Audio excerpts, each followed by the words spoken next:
Going on, guys? It's your boy John the Liquidator coming back with another video, and it looked like Caitlin Clark has been named on Forbes list 25 most powerful women.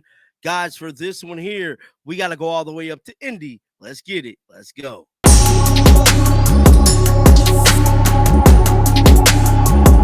Everybody is having a great day today. Do want to let you know it's going to be a bunch of news coming out today about the Indiana Fever. Stephanie White wrapped up her interview with the Indy Star.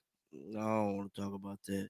Well, it looked like Caitlin Clark is ringing bells yet again, this time making another exclusive list. And this is the second list that she has made this offseason. This time is dealing with Forbes top 25, man. Now, this article was released this morning. A lot of people was talking about it, and we finna jump right into this thing right now. Now, shout out to Caitlin Clark, man. She's set to be making an appearance at a golf event in a couple weeks, just like she did last year. Hopefully, we get to see a little bit more of Caitlin. You know, hopefully she's posting a little more online, but I don't know. We could all just hope that she do that. But the article goes on to say Caitlin is named on Forbes America's most powerful 25 women in sports list. Now, Caitlin is actually listed as number 4. Caitlin Clark guard Indiana Fever athletes. Now, I believe Caitlin Clark was a little higher than this last year. I don't know. I'm going to have to definitely go check, but I believe she was. I've been one of the people saying that I feel like Caitlin stock has went down a little bit with fanfare. A lot of casual fans seem like they kind of is leaving the Caitlin Clark gang. But I feel like this year, a lot of people is going to be, well, this next basketball season, because I don't believe it's going to be a lockout. I think that they're going to somehow get an extension. This is just my theory. And we're going to talk about the CBA in this video as well. But I feel like when Caitlin Clark come back this next season, it's going to be legendary, bro. It truly, truly is. It's going to be something like we never seen before. I'm calling it right now. That's how much faith I got in CC, bro. CC's she like that, dog. And yeah, let's finish reading it. Said Caitlin Clark has turned her record-breaking college basketball career into early dominance in the WNBA. Her estimated $8 million income from her rookie season with the Indiana Fever was bolstered by big deals like Nike, Wilson, Gatorade, and signals and shift in how female athletes are being valued in the world of professional sports. Last month, the Fever announced that Clark will be sidelined dealing with injuries. But this is the article, man. Forbes puts this out. Caitlin Clark, number 4, most powerful woman in all of sports. Shout out to Caitlin. Congratulations on another, milestone award. With that being said, we got to shift our focus to this. This was Adam Silver yesterday. Now, I did not want to report on this because I don't think it's that big of a story. I feel like, we gonna find out by Halloween. You feel me? And I believe it's going to be an extension. I don't believe it's going to be a lockout. Adam Silver went on record and said that the lady's going to get more money. I've been telling y'all they was going to get more money. I'd never not said that they wasn't going to get no money. It's just how much money they want to get that they're not going to get, but they definitely are going to see a significant pay increase. But is it going to be the pay increase that they want to see? I don't believe so. But let's listen to what Adam Silver got to say. Let's roll it. Here, WNBA, as you know, they're calling for players in the WNBA are calling for more money. They 9%, I believe, accordingly. They get 9% of total revenue compared to roughly 50% of the revenue of NBA players. Should they be getting a larger share of the revenue in the WNBA?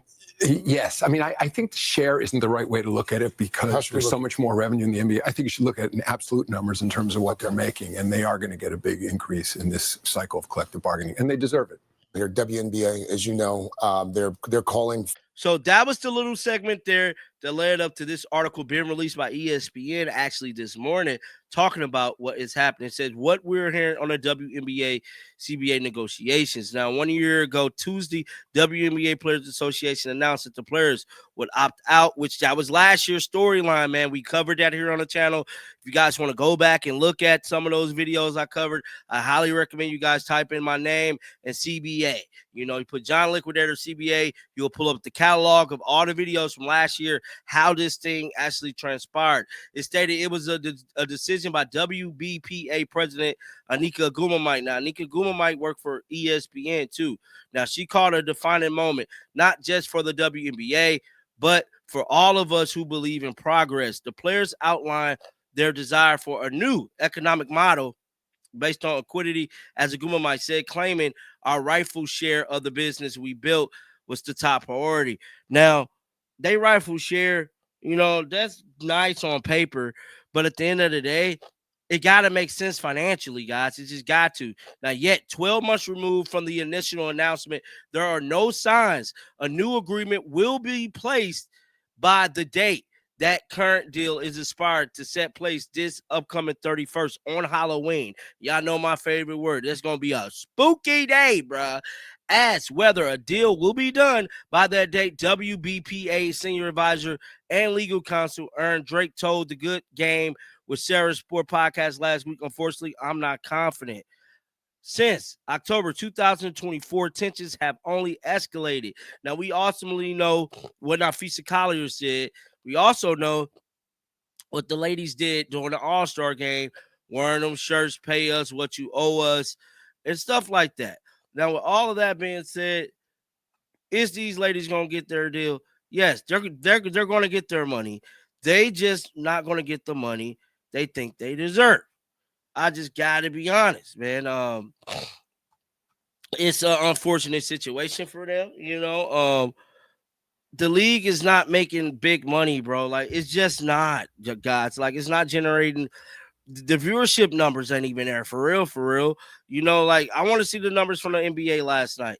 I'm pretty sure it's 3-4 million. You know what I'm saying? Like, y'all rave over 1 million views, bro. Like, it's just nowhere near on their level for y'all to be getting paid like the NBA players. I mean, the performance not even there on the basketball court. Now, I am I'm becoming more of a WNBA fan the longer I cover it, the longer I follow Caitlin. And some games do be entertaining, but a lot of the times it's just not for me. You know what I'm saying? I just got to keep it real. A lot of those games just don't be entertaining. Now, with that being said, let's move on to the last part of this video. Shout out to J-Mac over on Twitter.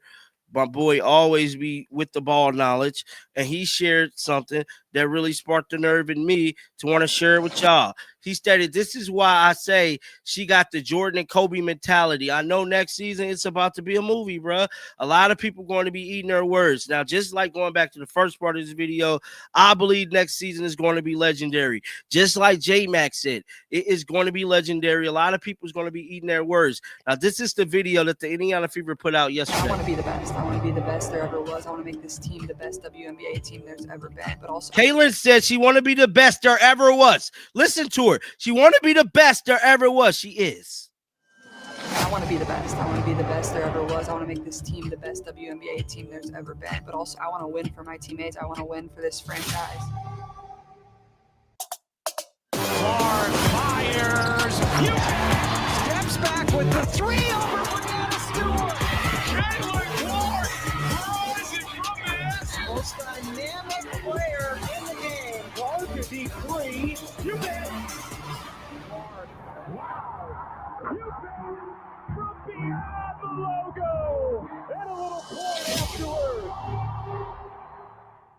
Teammates, I want to win for this franchise. A great way to cap off the video, man. Hopefully you guys have fun as we get prepared for this offseason. We get a little closer to CBA negotiation. Shout out to each and every last one of you guys. Keep them bills on, because I'm coming back with another one. And until next time, bro, shake the haters off. I'm out of here, baby. Peace out.